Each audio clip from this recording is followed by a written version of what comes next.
Oke guys, assalamualaikum warahmatullahi wabarakatuh. Masih bersama saya Rama Official.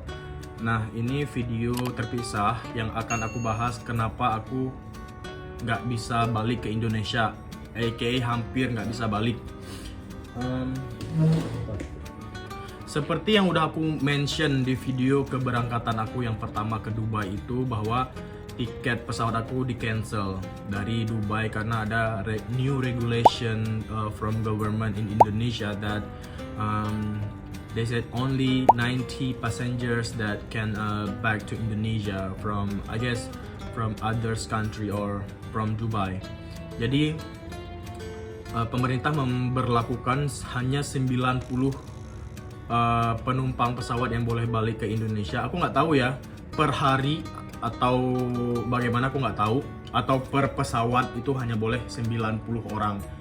Dan aku masih belum tahu pasti infonya apakah hanya yang dari Dubai aja atau dari seluruh negara yang mau balik ke Indonesia itu sama aturannya. Nah, karena aku dan aku sempat tanya kan sama yang punya, bukan yang punya sih, yang bekerja di kantor Emirates yang ada di Bandara Soekarno-Hatta, kenapa gitu tiket pesawat aku di cancel. Dia ngelihatnya dari apa?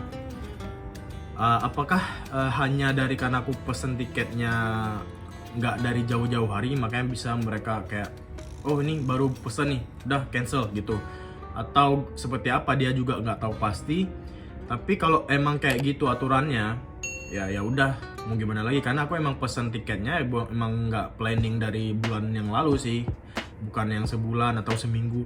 Bahkan aku pesennya tuh kayak 3 hari, nggak nyampe seminggu aku pesan tiket PP dari Jakarta Dubai, Dubai Jakarta. Nah, mungkin itu yang bikin tiket pesawat aku di cancel. Nah, setelah itu nyampe di Dubainya, aku mencoba fix this matters, because in Indonesia they said they couldn't fix my ticket, so I have to fix in Emirates in Dubai.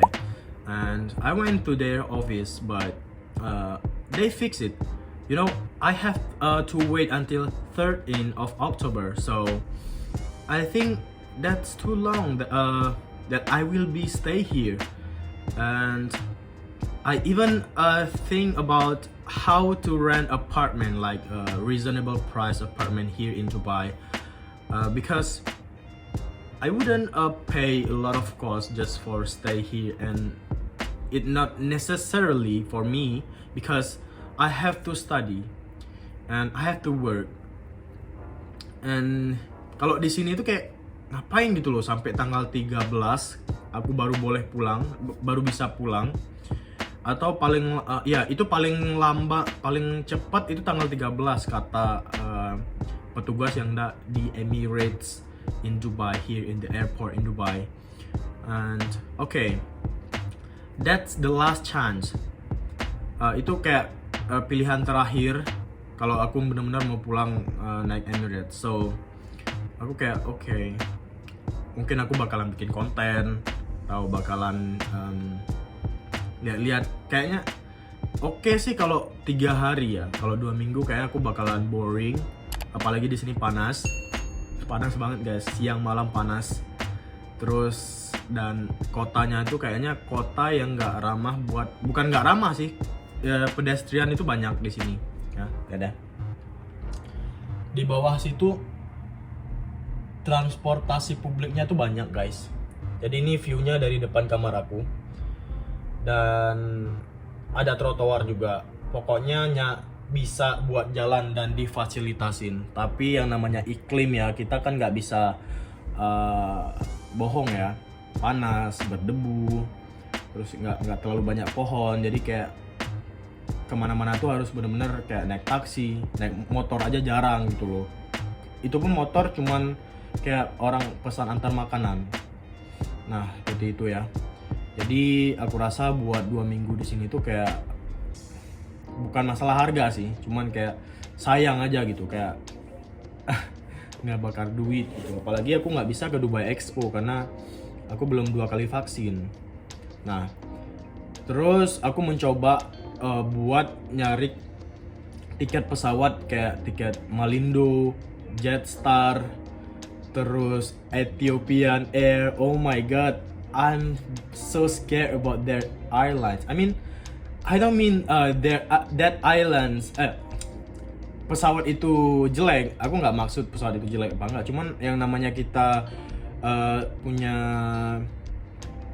fobia naik pesawat, pasti kita mau yang terbaik, pesawat yang terbaik yang punya track record yang bagus gitu loh. Daripada pesawat-pesawat yang low cost tapi we feel not safe, unsafe with that.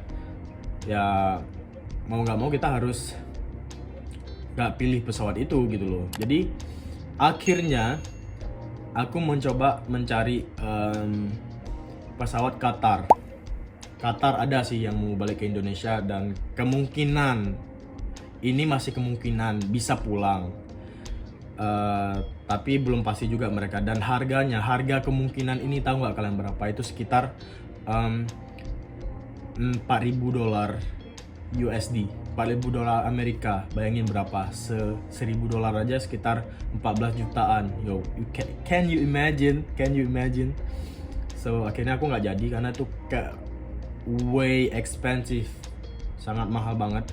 Akhirnya aku ada pilihan terakhir yaitu Singapore Airlines, yang mana besok aku terbang malam, tapi masih belum pasti guys. Bayangin, aduh, aku masih kayak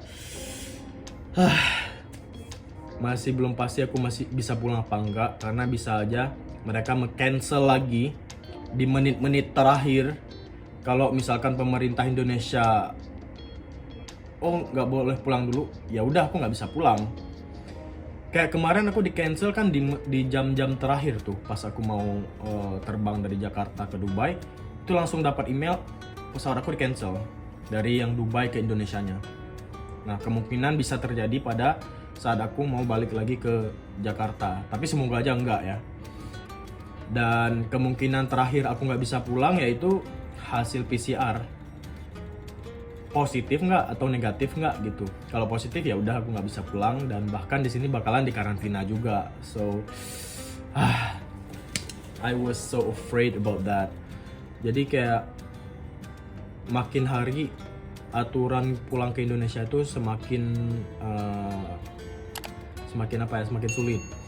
Dari awal-awal aku terbang ke luar negeri semenjak pandemi awal-awal itu, aku pulang pergi itu tanpa karantina, bahkan nggak pakai PCR. Aku ingat banget pas aku ke Turki, itu pulang aku kayak gampang banget, kayak habis perjalanan domestik, padahal dari luar negeri. Dan pada saat itu pandemi lagi gencar-gencarnya, itu belum ada karantina tek-tek bengek ya. Terus sekali, 2 kali, 3 kali aku keluar negeri pulang nggak ada karantina, keempatnya baru ada karantina. Dan karantina itu pun masih di hotel, dan itu dibayar pemerintah. Makan, minum, laundry di hotel nih ya, dibayar pemerintah. Itu baru sekali aku ngerasain. Terus yang kedua terus yang selanjutnya aku keluar negeri lagi, pulangnya karantina cuman di Wisma Atlet. Oke? Di Wisma Atlet. Nah, ini udah agak menurun nih. Terus di Wisma Atlet itu masih berbaur tuh, mau yang dari holiday, mau dia pelajar di luar negeri, mau dia pekerja migran di luar negeri, itu masih disatuin situ semua. Dan di hotel, kalau mau karantina di hotel kita harus bayar uang sendiri.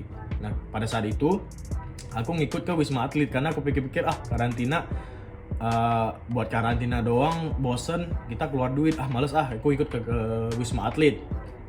Terus yang selanjutnya aku keluar negeri lagi, pulang lagi ke Indonesia, itu masih di Wisma Atlet.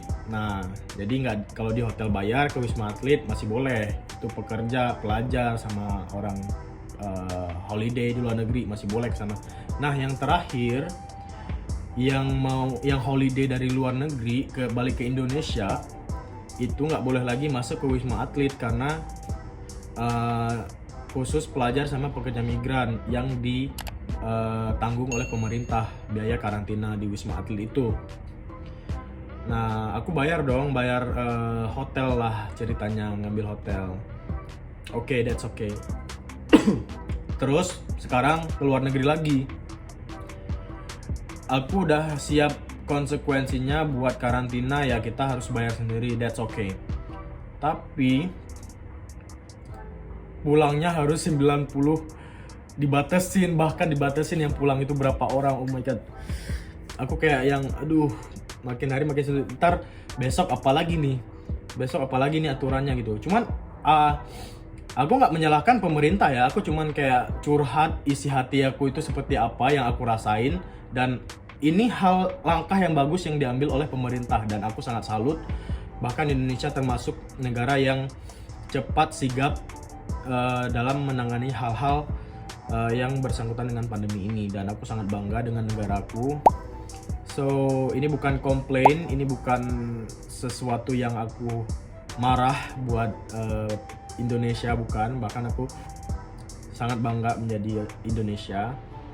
So ya kayaknya itu deh ceritaku, hampir nggak bisa pulang lagi ke Indonesia. Terima kasih buat teman-teman yang kalau masih nonton sampai menit-menit terakhir ini. Aku harap kalian ini sebagai pembelajaran atau ya cerita buat teman-teman semua. Terima kasih telah menonton. Assalamualaikum warahmatullahi wabarakatuh. Bye.